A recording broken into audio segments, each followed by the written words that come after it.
podem tanto assistir ao lançamento do dossiê no nosso canal do YouTube, então não deixem de se inscrever no canal do ODR, assim como vocês podem acessar todos os textos na íntegra do dossiê de regionalismo, que esse ano trata da pandemia e os processos de integração regional, como os processos de integração atuaram para lidar com as adversidades da pandemia. O dossiê está muito interessante, ele é composto por uma diversidade de blocos regionais, por análises realizadas por pesquisadores da área que já estudam regionalismo, então não deixem de conferir tanto o vídeo de lançamento do dossiê, mas também o próprio dossiê com os textos, com as nossas análises, lembrando que o dossiê desse ano ele é bilíngue, tanto em português quanto em inglês. Bom, também quero lembrar vocês que o ODR publica semanalmente textos de análises de conjuntura, então essa semana temos um novo texto e os trabalhos sempre continuam. Bom, hoje nós teremos aqui conosco, na nossa aula, um professor, um pesquisador, que também é membro do ODR, né, do Observatório, que é o professor Cairo Gabriel Borges Junqueira. Ele é formado, graduado em Relações Internacionais pelo Unesp, mestre em Relações Internacionais pela UNB e doutor em Relações Internacionais pelo Santiago Dantas, com período sanduíche na Universidade de Buenos Aires. Atualmente, ele é professor na Universidade Federal de Sergipe, no curso de Relações Internacionais. O professor Cairo, ele estuda já há alguns anos, na verdade, desde a graduação, a temática da paradiplomacia, e ele se especializou ao longo da sua trajetória nessa temática, e é essa temática que ele traz aqui hoje para a nossa aula. Cairo, muito obrigada pela sua presença, pela sua participação, pela exposição da aula de hoje. A gente ficamos muito agradecidos aqui pela sua participação desde já. Deixa eu só completar, você terá 1 hora para a exposição e depois nós iremos para o debate de aproximadamente 1 hora. É com você, muito obrigada. Perfeito, obrigado, Regiane. Eu já vou colocar o cronômetro aqui, porque eu quero me ater ao tempo, e, na verdade, eu fiz uma apresentação para em torno de 40 minutos, eu acho, só que quando eu programo 40, eu acabo falando um pouco a mais, né? Isso é normal, e por isso que eu vou me ater esse prazo esse tempo de no máximo 1 hora. Enfim, dito isso, queria agradecer muito Regiane e Karina, também estou vendo aqui a Bárbara, sei que o Luan também está aqui, o Lucas, o André, salvo engano, Ana Maria, enfim, todo mundo do Observatório que tá aqui acompanhando. Fiquei muito feliz pelo convite, e se eu falar que é uma temática que eu gosto, eu não estou mentindo, porque é algo que eu mexo faz uns 10 anos. Tive o privilégio de ter a Karina enquanto orientadora do doutorado, quem me ajudou bastante no desenvolvimento da tese. E, claro, desde 2016, o que pegou o início, eu entrei no doutorado em 2015, e logo em 2016 a gente começou o Observatório de Regionalismo. Então, bem dizer que, no mínimo, aí 75% do meu doutorado também foi feito concomitantemente com os trabalhos do Observatório. Então, eu queria agradecer muito. E queria também, claro, eu sei que, salvo engano, é na semana que vem que a disciplina se encerra, não é isso, Regiane e Karina? E parabenizá-las também por essa, não diria nem tentativa, mas eu acho que foi uma jornada que foi feita que tudo que chegou nos meus ouvidos até agora foi sempre elogiando bastante a disciplina, inclusive de alunos meus da própria Federal de Sergipe, que chegaram a ver uma ou outra aula, porque elas estão disponíveis no canal do YouTube do ODR, né? Então, queria parabenizá-las e, por fim, também agradecer o convite de eu estar aqui hoje, e agradecer também a todo mundo que está, né, meio que deixando um pouco do tempinho aqui já no começo de dezembro para estar ouvindo a gente comentar hoje sobre governos subnacionais.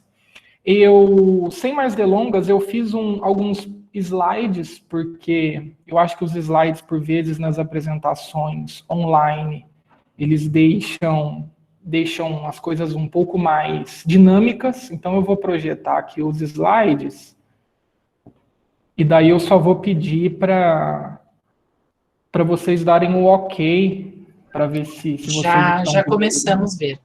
Perfeito, tá bom. Enfim, os slides, vocês me desculpem, eu não sou especialista em slide, então a gente tenta sempre fazer o melhor, mas eu coloquei alguns pontos que eu julgo bem interessante. Eu vou falar um pouco da organização do que eu vou falar aqui hoje, tá? Enfim, o tópico, né, o objeto de estudo da minha fala de hoje é governos subnacionais.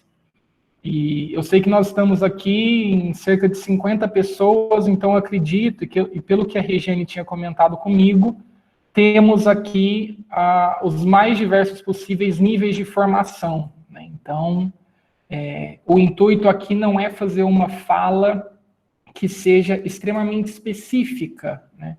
O meu intuito aqui é fazer uma fala mais geral em que todo mundo, mesmo quem já teve conhecimento ou sabe o que é paradiplomacia, ou já ouviu falar, vai entender. E, porventura, para aqueles ou para aquelas que nunca ouviram falar na temática, também terão a oportunidade de ter um primeiro contato, né?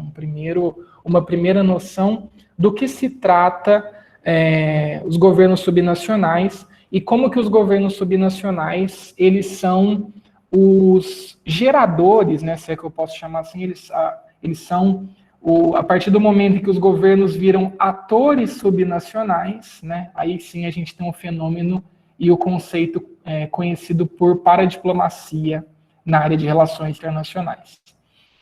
E já que nós estamos em uma disciplina, né, de regionalismo, de integração regional, eu não poderia deixar de falar a respeito disso. Então, embora o tópico seja governos subnacionais, no próprio primeiro slide que eu coloquei para vocês, que eu estou mostrando, eu já dei um pouco mais de qual vai ser o nosso foco do debate aqui hoje, né? Que é meio que fazer uma relação entre governos subnacionais e o tópico principal da disciplina e do debate que vem guiando, norteando os encontros de vocês já há alguns meses, né? Então, aqui o meu intuito é ter uma fala que vai servir também dentro, obviamente, isso é um tanto quanto óbvio, mas o fato dela não ser muito específica é porque eu quero inserir o que eu vou falar aqui hoje dentro do próprio desenvolvimento da disciplina das professoras Karina e Regiane, né?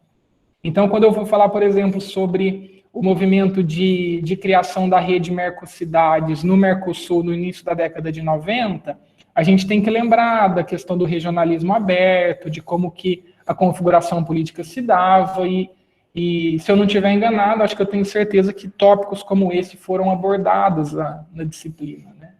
Então, meu intuito vai ser um pouco esse, falar de governos subnacionais, inserindo no universo da integração regional e inserindo, num segundo momento, especificamente na própria disciplina, tá?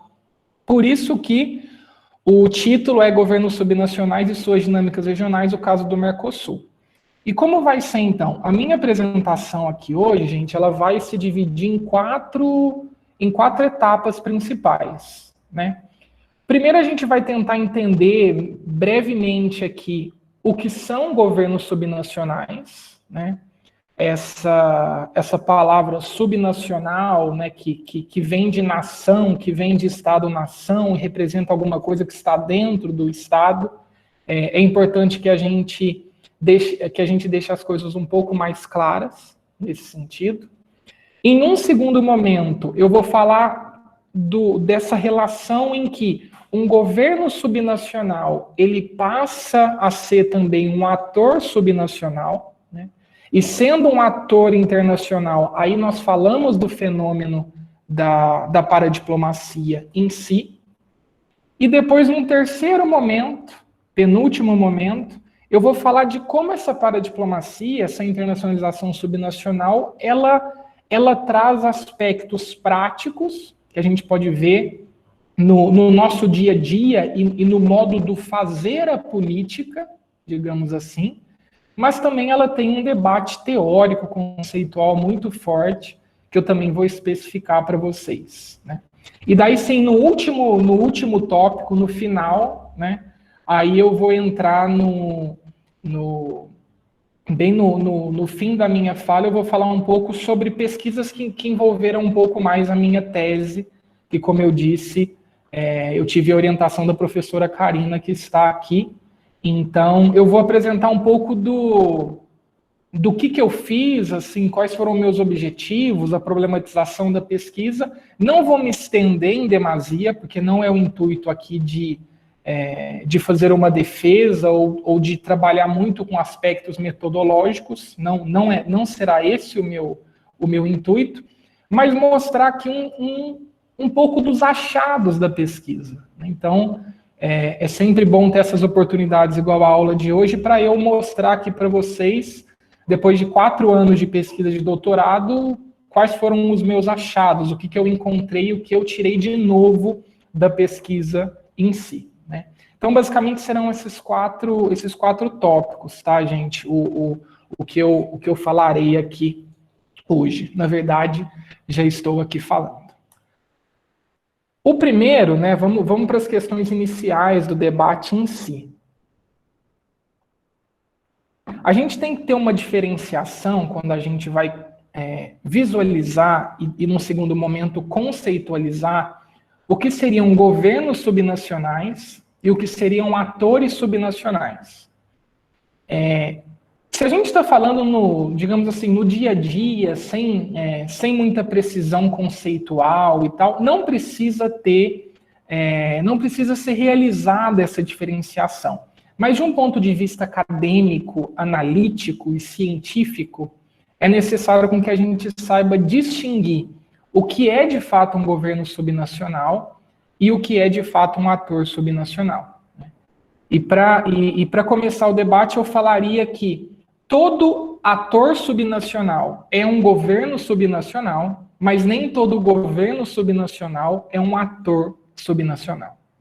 Em que sentido que eu falo? Aqui, por exemplo, no Brasil, nós temos mais de 5.500 municípios, né, que são alguns dos nossos entes federativos. Então, todos esses municípios, seja, por exemplo, a cidade de São Paulo, com milhões de habitantes, ou às vezes um município do interior de algum estado que tenha 5.000 habitantes, todos eles são governos subnacionais, né? Igual eu coloco aí no slide, nós temos municípios, cidades, estados, nós temos províncias, departamentos, nós temos comunidades autônomas, cantões, landers, ou seja, depende muito da configuração e do sistema político, né, de cada estado, de cada país. E aqui eu vi a pergunta já da Gabriela, se ela falou se seria o regionalismo multinível. Gabriela, se você está falando do regionalismo multinível e retomando aquela concepção de governança multinível, é exatamente esse o debate que a governança multinível vai inserir. Exatamente. Quando o Gary Marx ele cria o conceito de governança multinível aplicado à União Europeia, ele vai falar exatamente da participação de governos subnacionais no processo decisório em si, como esses governos subnacionais eles influenciam os estados na tomada de decisão. É exatamente esse debate. Se eu não estiver enganado, a governança multinível vai ser o primeiro conceito, a primeira abordagem a especificamente falar sobre governos subnacionais. Até então, outras teorias, como o neofuncionalismo, o intergovernamentalismo, falam de atores domésticos, por vezes, e há uma diferença nesse sentido. Então, quando eu falo de governos subnacionais, eu estou falando basicamente desses entes públicos, de poderes públicos, que estão inseridos dentro dos estados, né? No caso aqui do Brasil, para falar da nossa realidade, para ficar mais fácil, Nós temos os governos estaduais, né, os estados em si, como Minas Gerais, São Paulo, Sergipe, Rio Grande do Norte, como os municípios também. Todos eles são considerados governos subnacionais. Tá? Quando esses governos subnacionais eles começam a empreender, né, eles começam a sistematizar e atuar internacionalmente, aí esses governos subnacionais eles se tornam, né, e a gente pode conceitualizar assim, enquanto atores subnacionais. Então, quando eu sempre falo do caso clássico, né, da cidade de São Paulo, por exemplo, mas enfim, existem outras cidades como Guarulhos, Belo Horizonte, Recife, Salvador, Vitória, Rio de Janeiro. Eu sempre vou tentar dar exemplos mais próximos nossos para ficar mais fácil de ser visualizado também. Quando essas cidades, por exemplo, começam a empreender atividades internacionais, a gente pode falar que eles deixam somente de ser governos subnacionais e passam a ser atores subnacionais, né? E aqui no slide, nesse primeiro tópico, eu falo que seria um ator internacional, né? Uma unidade do sistema internacional que mobiliza recurso, exerce influência e tem uma autonomia relativa, né? Porque isso foi uma pergunta que desde o começo da minha tese me faziam, né? Ok, eu estou considerando uma cidade, eu estou considerando o governo estadual. Por que eu posso considerar isso enquanto ator internacional? O que faz de uma cidade ser considerada um ator internacional? E são exatamente essas características, né? É exercer influência, é mobilizar recurso, é ter determinados interesses, né? Então isso faz com que haja, para já usar uma palavra que é muito empregada na área, existe um certo empoderamento desses governos subnacionais, sobretudo nos últimos 30, 40 anos, né? E a partir dessa ótica, né, então nós temos a questão dos governos subnacionais, que existem por si só, né, dependendo da configuração do sistema político dos estados. Esses governos subnacionais, eles fazem iniciativas, eles empreendem iniciativas internacionalmente. A partir disso, né, eles não são somente mais governos, eles se tornam atores subnacionais. E a área acadêmica, na hora de observar e de olhar esse objeto, esse fenômeno que eu estou descrevendo agora para vocês, a área acadêmica criou vários conceitos, sendo que o conceito que ficou mais conhecido e é utilizado até agora é o conceito de paradiplomacia, né? Então, para resumir aqui em uma frase, para quem nunca ouviu, o que é paradiplomacia? Paradiplomacia é exatamente a atuação internacional desses governos subnacionais. Para ser assim, extremamente resumido, seria isso. Então, quando uma cidade, quando um governo estadual, uma província, um departamento, qualquer entidade política pública que está dentro de um estado e empreende atividades fora, a gente conceitualiza isso como paradiplomacia. É o termo mais usado? Sim. Paradiplomacia é o termo mais usado. É o termo melhor compreendido? Não. Não é o termo melhor compreendido, né? A gente está na área acadêmica, acadêmico normalmente adora esse termo, mas os gestores públicos, eles não gostam desse termo, né?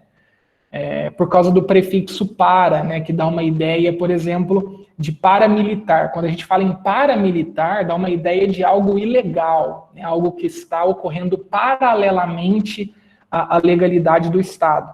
Então, normalmente, quem está na gestão pública, e quando eu falo gestão pública, eu estou falando quem trabalha, por exemplo, diretamente nas cidades, nos estados, nas províncias, eles preferem outras terminologias. Daqui a pouco eu vou falar um pouco mais sobre isso. Essas terminologias, algumas delas, elas estão colocadas aqui nesse slide, tá, gente?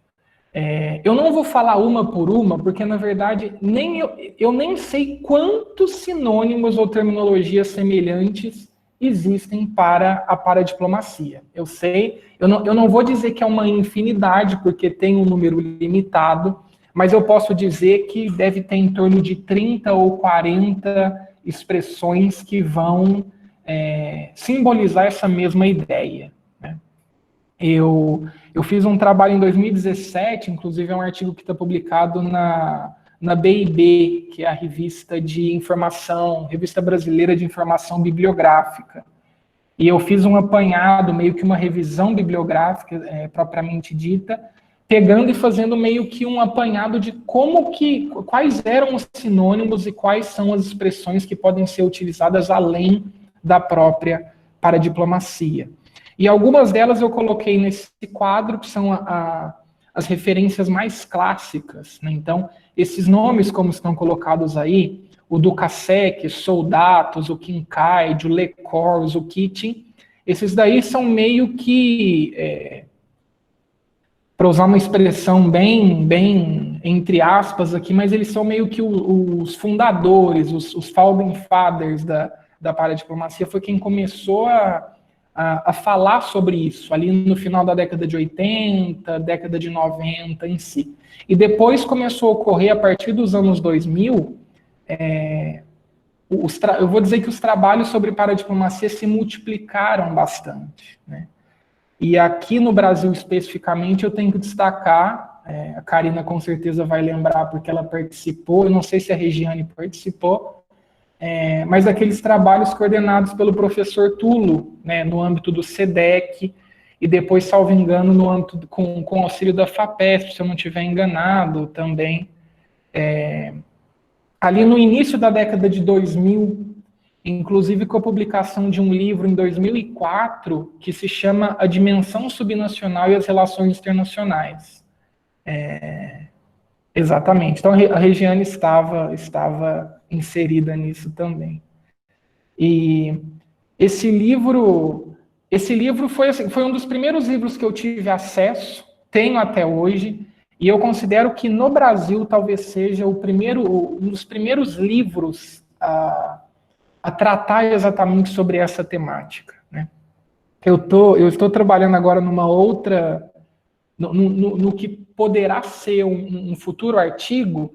Eu venho trabalhando com a Débora Prado, da UFO, e a Ana Mauad, que está na Universidade Javeriana da Colômbia. A gente está pegando e fazendo um apanhado de toda a publicação sobre paradiplomacia feita aqui no Brasil, desde a primeira, que eu acho que a primeira publicação de fato foi em 2000, até 2020.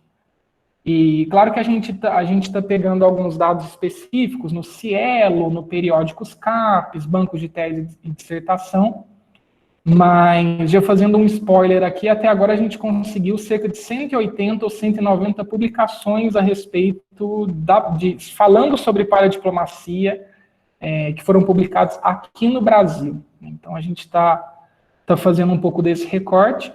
Mas por que eu digo isso? Porque esse livro, Dimensão Subnacional e as RI, organizada pelo professor Tulo, é uma das principais referências, é um livro praticamente obrigatório para quem quer conhecer um pouco mais a temática, né? E aí eu comecei a ter um pouco mais de contato com isso e fui meio que me aproximando e fui vendo que existe esse grande número de conceitos, né? Alguns mais voltados ao Brasil, como o conceito de política externa federativa, que eu coloquei no slide para vocês. A pergunta que a Gabriela tinha falado, por isso que sobre governança multinível, existe também a chamada diplomacia de múltiplas camadas, né, diplomacia das cidades, cooperação internacional descentralizada, internacionalização subnacional, atuação global municipal. É um termo que os gestores municipais gostam muito, de falar de atuação global municipal, né? Vejam que já é um termo que dá, no próprio discurso, no próprio ato de falar, já dá uma conotação diferente quando, por vezes, a gente usa paradiplomacia, né? E é interessante sempre verificar o uso dos termos, né? Eu sempre falo com os meus alunos que, às vezes, debater conceito é chato, mas o conceito, ele sempre tem um uso, né?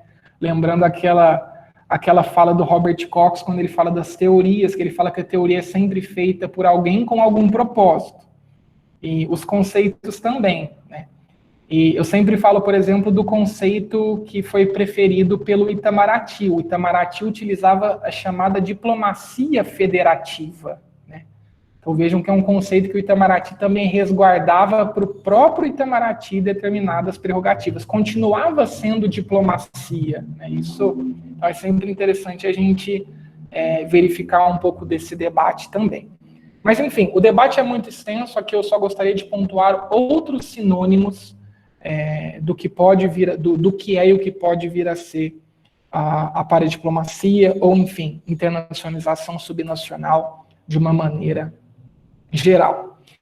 E aqui nesse slide, gente, eu coloquei aqui oito tópicos, 8 quadradinhos, para falar que, assim, a paradiplomacia ela vai surgir, né, o conceito surge ali no final da década de 80, começo da década de 90, o conceito surge recentemente, mas para fazer jus a um fenômeno que já é historicamente estabelecido, né? Então, isso é interessante também, mas quando eu fui fazendo as minhas pesquisas e indo atrás das fundamentações e dos embasamentos da pesquisa, eu fui vendo que ali no final da década de 80, começo da década de 90, e alguns desses tópicos continuam até hoje, né? Eram meio que estimulantes, eram algo que dava uma roupagem e faziam com que a paradiplomacia fosse cada vez mais aceita e cada vez mais estimulada, né? E alguns desses tópicos eu coloco aí para vocês, que aqui é mais um intuito de falar de uma maneira geral, eu não vou ficar, né? Questão de globalização, interdependência, o empoderamento que eu falei agora há pouco, cooperação descentralizada, falar e considerar que os governos subnacionais também são novos atores, né? A relativização daquela concepção do Estado, uma concepção realista, que isso já vem de um movimento muito mais profundo, né? A conexão entre diferentes níveis de análise é algo assim, praticamente, pelo menos na leitura que eu faço, nós temos que considerar os diferentes níveis e as interconexões entre diferentes níveis na hora da gente considerar a paradiplomacia, né? E no meio disso também o processo de urbanização crescente, que, salvo engano, de acordo com dados da ONU, até 2050, mais de 3/4 da população mundial já vai estar vivendo em áreas urbanas, né? Então esse processo de urbanização é importante também, porque a cidade, por vezes, acaba sendo o local mais próximo exatamente dos interesses nossos, né, os interesses dos cidadãos, tá? Dando seguimento a isso, a gente tem, né, nesse meio termo, aqui eu coloco uma das referências mais recentes no debate para a diplomacia, que é um livro do autor que se chama Kuznetsov, é um livro de 2015, e ele fala dessas 4 fases da paradiplomacia, né, quando ela começou a surgir enquanto área de estudo na década de 70, basicamente Canadá e Estados Unidos, né? Depois, na década de 80, países federativos, né, com sistema federal, acabaram sendo também muito estudados nessa perspectiva. Não que seja uma característica obrigatória, mas o federalismo, como vocês bem sabem, é um sistema que vai levar em conta uma centralização de determinadas questões, uma descentralização de outras. Então, por vezes, eu sempre recebo determinadas perguntas no seguinte sentido. Cairo, mas existe paradiplomacia na China? Pegando aqui um caso de um país que muitas vezes é considerado um pouco mais centralizado. Existe paradiplomacia na China, né? Eu não sou especialista em China, não conheço muito, mas não é porque um país ele não é federal ou ele é mais centralizado que ele não vai desenvolver paradiplomacia, né? Mas a questão é que o federalismo e países que são federações tendem a ter uma paradiplomacia um pouco mais avançada e um pouco mais estimulada, né? Então, países como Brasil, Argentina, Canadá, Estados Unidos, México, África do Sul, Alemanha, para falar alguns aqui, são países que têm uma paradiplomacia bem avançada, né? bem historicamente estabelecida, tá? Gente, eu já estou vendo aqui algumas perguntas, eu vou deixar para o final, pode ser, Karine e Regiane, porque... Sim. Tá, tá importante a sua apresentação, e depois a gente lê Perfeito. e faz, né? Uhum. Compilado. Exatamente, Karina. Inclusive na China que você tem o que eles chamam de paradiplomacia Zoubian, se não me engano, tem até uma conceitualização própria para exatamente fazer jus a isso. E tem um debate muito grande a respeito de Hong Kong também, né, das regiões administrativas especiais e tal. Então, existe essa ligação. Então, não é porque um país é federativo que obrigatoriamente ele vai ser mais avançado na paradiplomacia. Como eu disse, existe uma tendência. Então, é um ambiente político mais que a paradiplomacia pode se desenvolver um pouco mais, mas não é uma regra, né? E depois, na década de 90, né, nós temos aí a Europa já entrando um pouco mais nessa análise de pesquisa, né? Casos clássicos aqui como a Espanha e a Bélgica. E aqui eu coloco um termo correlato à paradiplomacia, que é a protodiplomacia, né? E protodiplomacia é o quê? Para ser bem sintético. Protodiplomacia é uma paradiplomacia com viés separatista, com viés de independência. Então, por exemplo, o País Basco, o exemplo mais clássico que a gente tem é Catalunha, na própria Espanha. Então, existem sempre... eu sempre falo de Catalunha porque é o exemplo mais emblemático e o mais visível que a gente tem, e talvez um pouco mais recente também, em virtude das mobilizações políticas. E depois, na década de 2000, é quando a paradiplomacia ela se torna realmente, eu posso usar essa palavra, internacional, que vai coincidir exatamente com o período da publicação do professor Tulo, que eu falei, com as pesquisas no âmbito do SEDEC, que a Karine e a Regiane participaram. Então, a gente está falando de uma área, pessoal, que aqui no Brasil tem 20 anos, né? E se a gente fala que RI é uma área científica nova e tem 100 anos, você imaginem o que são 20, né? 20 anos não é nada, praticamente, né? Mas o que eu posso dizer é que nesses 20 anos, quando eu tive contato pela primeira vez com a temática, foi em 2009, né? 2009 e 2010. Então tá completando aí 10, 11 anos. E nesse percurso eu posso ver que houve realmente um aumento considerável na paradiplomacia enquanto área de estudo, enquanto gente que se interessa bastante pela temática, né? Isso é um ponto positivo que eu gostaria de destacar aqui. E depois eu falo aqui de um período recente que eu coloco como dúvida porque é muito difícil para a gente analisar. Isso vai depender de cada caso, né? A gente, no Brasil, a gente vê outros movimentos, né? Muitas vezes de oposição ao governo federal, à atual política externa brasileira. Isso vai depender muito de cada caso. Aqui no Brasil a gente tem uma situação, no Mercosul outra, na União Europeia, em meio a essas crises multidimensionais, é outra. Então aqui a gente está num período de que, acredito que em 5 anos, 10 anos, eu pretendo continuar com essa linha de pesquisa, talvez daqui 10 anos eu tenha a cabeça um pouco melhor e mais formada para a gente saber caracterizar o que está acontecendo agora. E aqui, gente, nesses próximos 2 slides, aqui eu não vou... Aqui é mais um intuito de ilustrar. Porque muita gente chega e fala assim, Caio, eu entendi o que é paradiplomacia, mas o que é isso na prática? Como que eu posso entender isso na prática? E aqui eu coloquei alguns exemplos do que significa essa paradiplomacia, né? Então, por exemplo, se eu tenho um prefeito que faz uma viagem, que faz uma visita oficial internacionalmente, isso é paradiplomacia. Se eu tenho uma cidade que faz parte de uma rede internacional, é paradiplomacia. Se eu tenho um governo subnacional que abre um escritório na própria prefeitura, que abre um escritório em outro país, isso também é atuação internacional subnacional, né? E assim por diante, assinar convênios, representar por vezes o próprio Estado, né?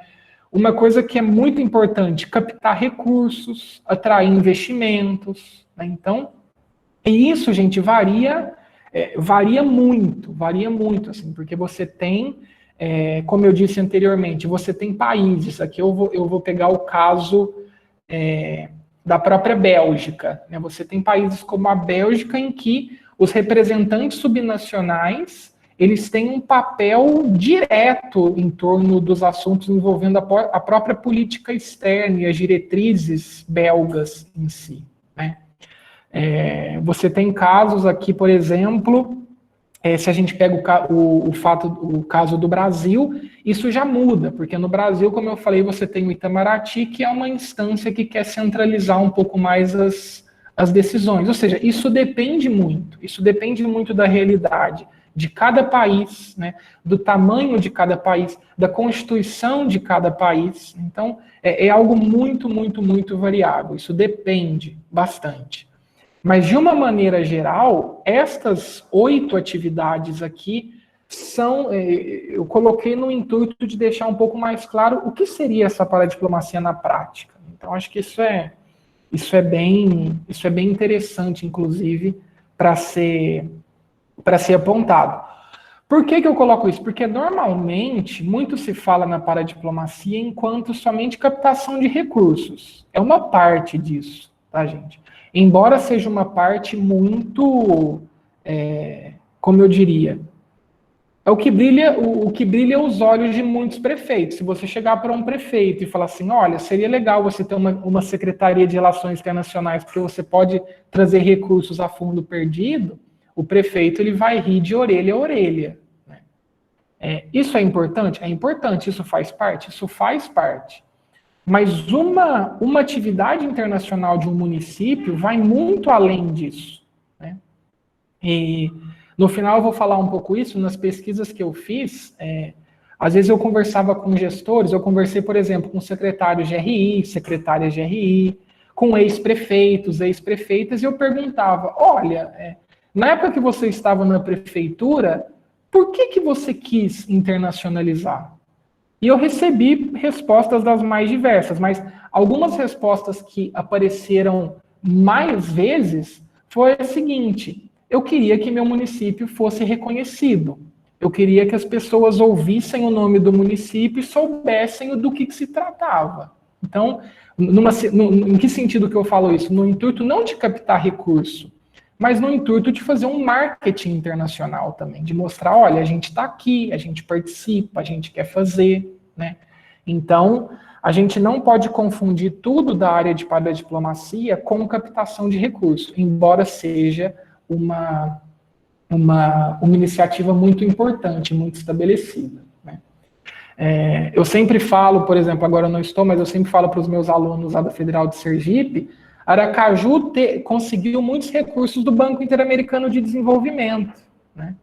Então, em Aracaju nós temos, por exemplo, pontes e pontilhões de infraestrutura que foram também construídas em virtude de fundos internacionais recebidos. Então, isso é importante? Repito, sim, mas não é somente isso. Né? Às vezes você, além de pegar dinheiro ou trocar dinheiro, você obter informação também é uma coisa bem importante que a paradiplomacia pode auxiliar nesse sentido. Né? Além dessas questões práticas, pessoal, tem a questão aqui do debate teórico. Né? E por que eu coloco isso? Para vocês verem a diversidade e a questão de pluralidade que a gente pode ter para estudar para a diplomacia e os governos subnacionais. Então, aqui eu coloquei em que sentido? Você pode estudar a paradiplomacia com um debate sobre atores. Você pode estudar nas federações, como eu havia comentado antes, nas redes de cidades. Né? A gente pode falar sobre governança multinível, igual a Gabriela tinha comentado comigo. Existem outros estudos que vão fazer a interface entre paradiplomacia e política externa. Até que ponto uma coisa dialoga com a outra, até que ponto uma vai de encontro com a outra. Né? Além disso, a questão do marco jurídico. Né? Isso também, como eu disse, varia em cada país, porque tem país, citando aqui, por exemplo, o caso da Argentina, que eu estudei também na tese. A Argentina ela teve uma reforma constitucional em 94, que concedeu às províncias, né, a possibilidade de estabelecer convênios internacionais. Então, isso está na Constituição argentina. Ou seja, lá é um retrato. Aqui no Brasil, não tem nada parecido com isso. No Brasil, se vocês pegarem a Constituição de 88, política externa é competência das instâncias centrais do Estado, né? Ou seja, isso depende muito, como eu disse, cada país vai ter aqui o seu marco jurídico em si a respeito da paradiplomacia. A questão fronteiriça, né, desenvolvimento territorial, isso também é extremamente importante. Por quê? Cidades de fronteira basicamente vivenciam a internacionalização diariamente, cotidianamente. E às vezes tem gente que vai falar assim, mas isso não tem importância, isso é um número mínimo. Mas normalmente quem fala isso é porque quem não vivencia isso no dia a dia. Porque para uma pessoa que por vezes precisa atravessar uma ponte para cruzar uma fronteira, mora em uma cidade e trabalha em outra, e tem que cruzar a fronteira, isso é muito importante. Então é nesse sentido que eu gostaria de frisar. E por fim, o que eu destaco aqui em vermelho, que é uma das possíveis áreas para a gente analisar a atuação dos governos subnacionais, que é a integração regional. Né? Então vejam que aqui a gente chega de fato na ótica da integração, na ótica do regionalismo, mas eu queria, nesses 35 minutos que eu falei para vocês, queria mostrar um pouco dessa pluralidade, né? Essa multiplicidade de tópicos que a gente tem para analisar de fato essa movimentação internacional dos governos subnacionais. E aqui eu já entro no final da minha fala, que agora já está dando quase 40 minutos, fiquem tranquilos que eu não vou passar do tempo. E daí, o que aconteceu? Eu comecei a estudar paradiplomacia há mais de 10 anos, e nesse meio termo eu também comecei a estudar integração regional, né? E a integração regional, o regionalismo também é uma área que eu gosto muito e tenho muito apreço. Aí, por uma tentativa em não abrir mão de nenhuma delas, eu comecei a estudar as duas juntas, né? Fazendo meio que essa ligação, essa interface entre paradiplomacia e a integração regional. E daí eu comecei a ler as coisas, e uma bibliografia que por vezes era muito europeia, né?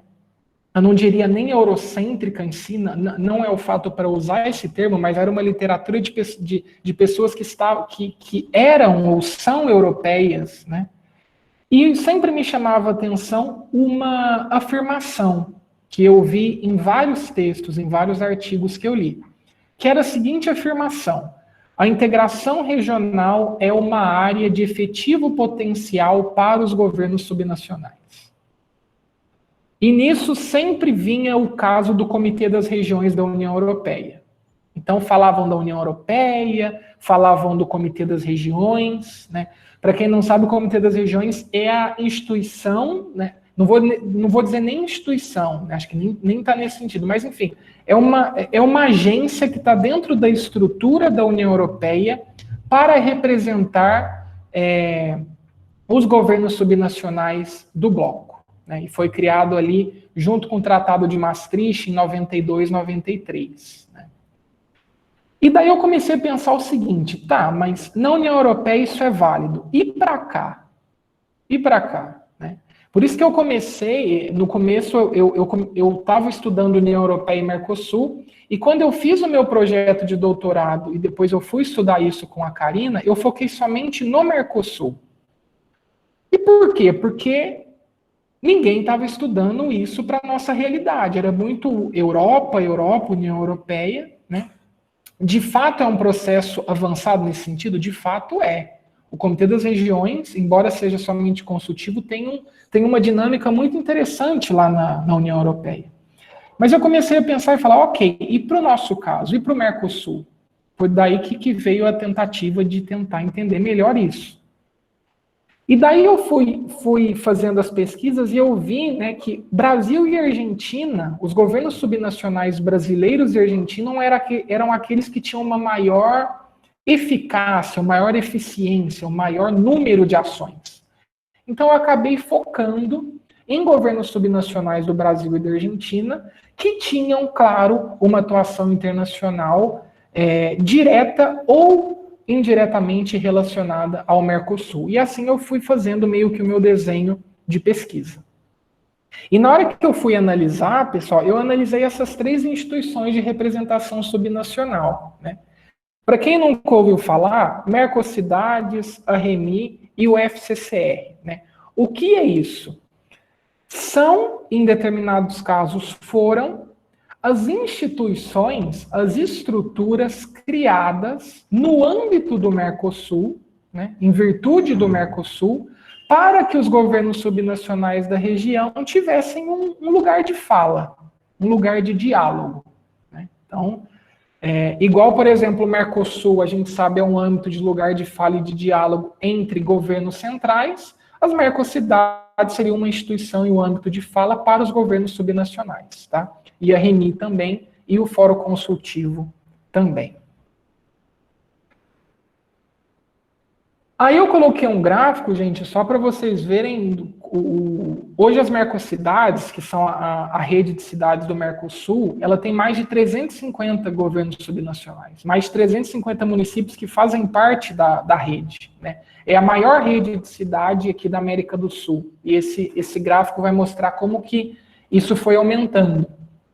E o mais interessante, aqui eu já coloco um dos achados da minha tese, eu acho que isso é muito legal.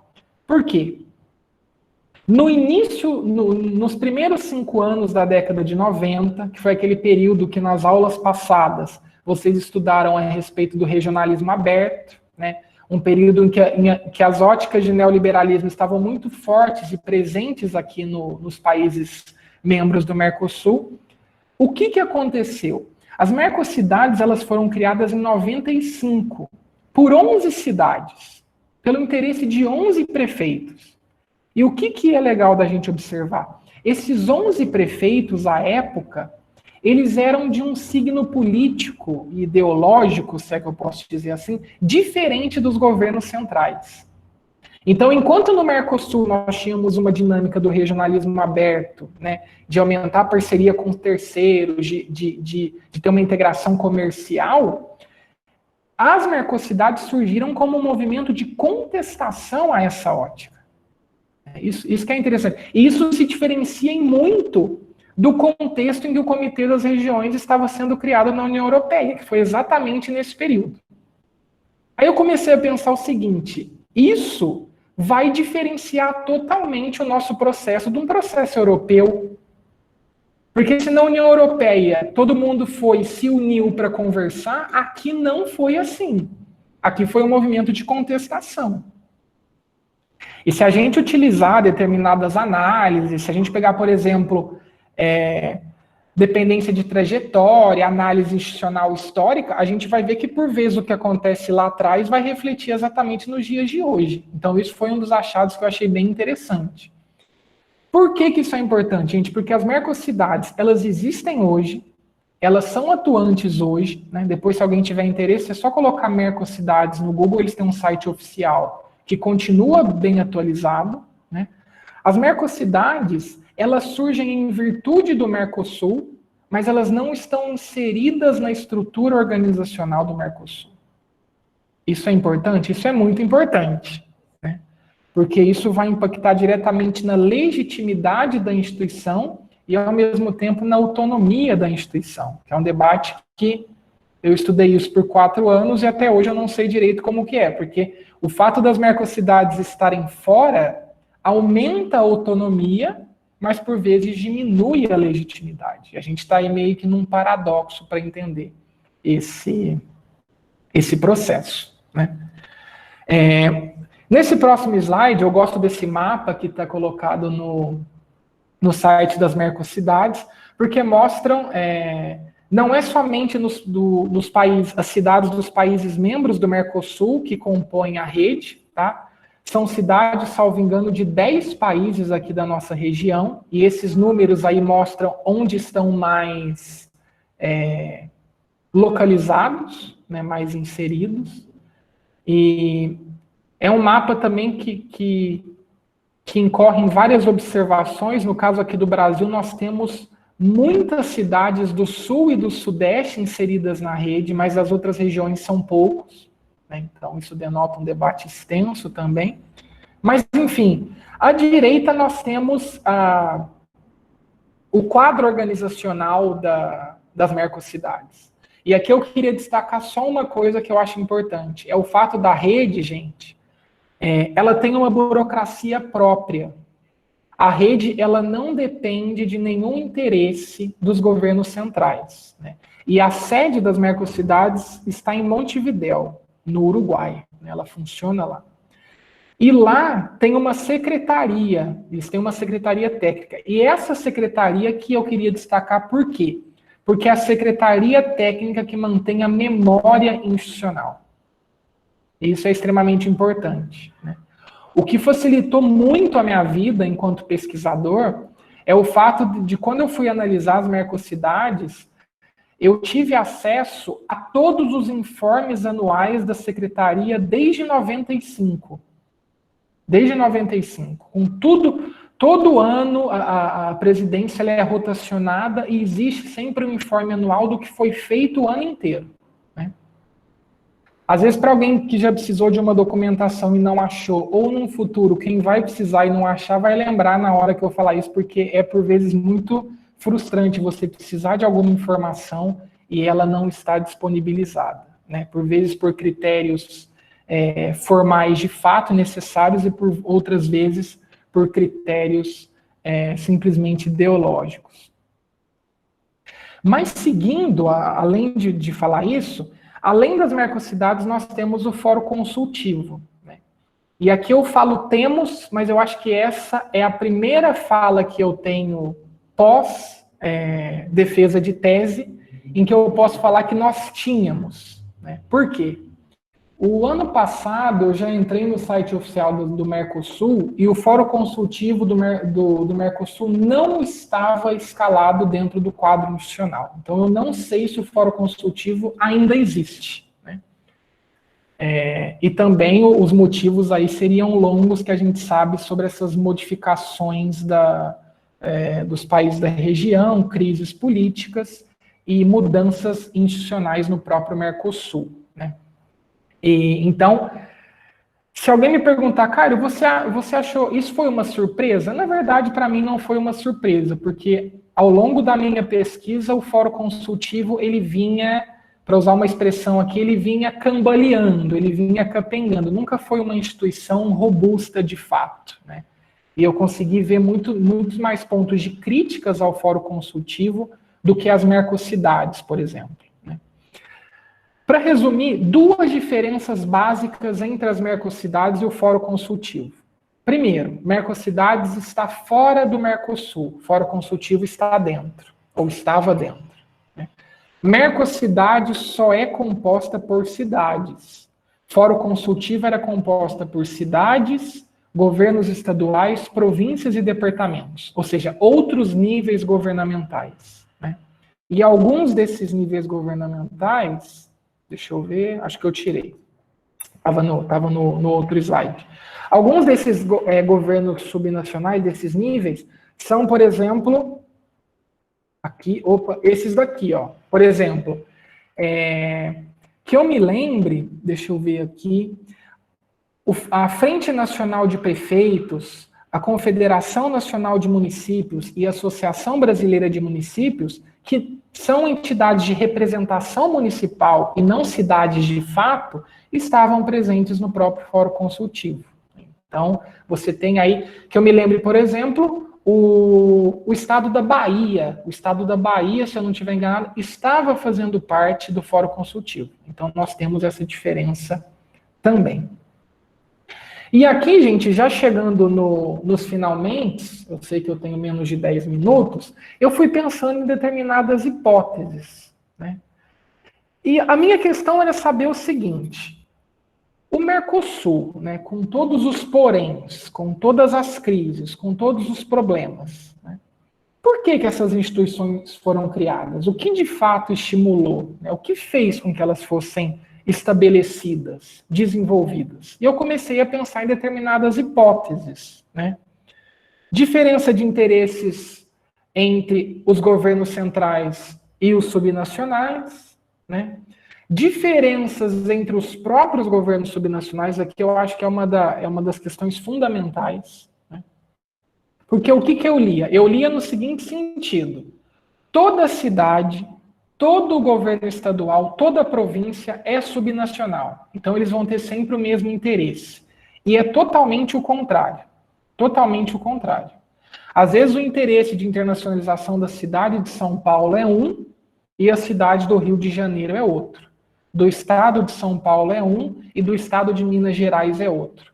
Cada governo subnacional, gente, tem por vezes o seu interesse específico de internacionalização. E isso fez com que eu pensasse, questionasse a respeito do debate além de interesses, né, mas a questão de identidade, né? A Karina agora talvez vai lembrar disso.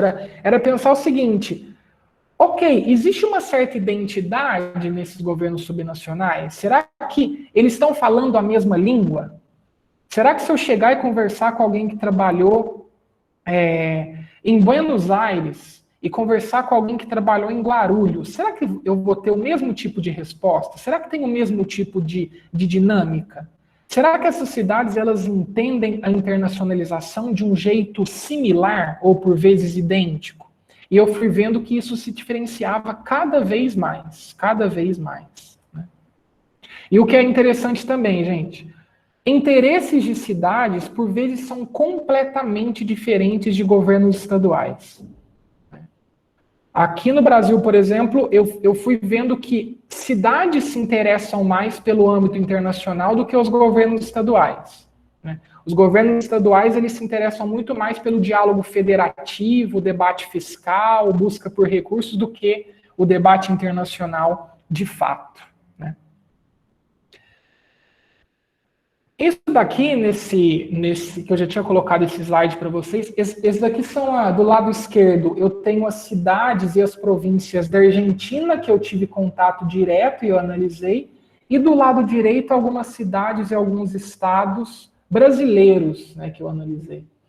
Ao longo da tese, eu fiz 45 entrevistas e apliquei mais de 30 questionários, em que eu conversei diretamente com representantes locais, estaduais, para entender um pouco essa dinâmica, né? E realmente foi bacana, lendo o comentário aqui, mas eu acho que a entrevista foi um dos pontos mais ricos da minha pesquisa, porque, ao mesmo tempo, o que é mais satisfatório é o mais complicado, né? Fazer entrevista é complicado mesmo. Porque, às vezes, você recebe resposta de uma pessoa que você nunca viu na vida, e às vezes você não recebe resposta de uma pessoa que você convivia sempre. Isso, fazer entrevista como material e método de pesquisa é algo que eu indico profundamente, que é bem legal. E chegando agora no último slide, gente, para terminar, falando de algumas considerações finais, né? O que eu percebi? Aqui na nossa região, existem interesses muito diferentes entre o que os governos centrais pensam e o que os governos subnacionais querem ou pensam, né? Um dos pontos mais interessantes é que eu sempre bato nessa tecla, e muita gente me pergunta: Cairo, mas o que precisa para um governo subnacional se internacionalizar? Isso depende muito. Isso depende, por vezes, do tamanho da cidade, do número de habitantes, do tanto de recurso que a cidade tem, e, por vezes, de quem é o prefeito, ou qual é o partido do prefeito. Isso que foi interessante, né?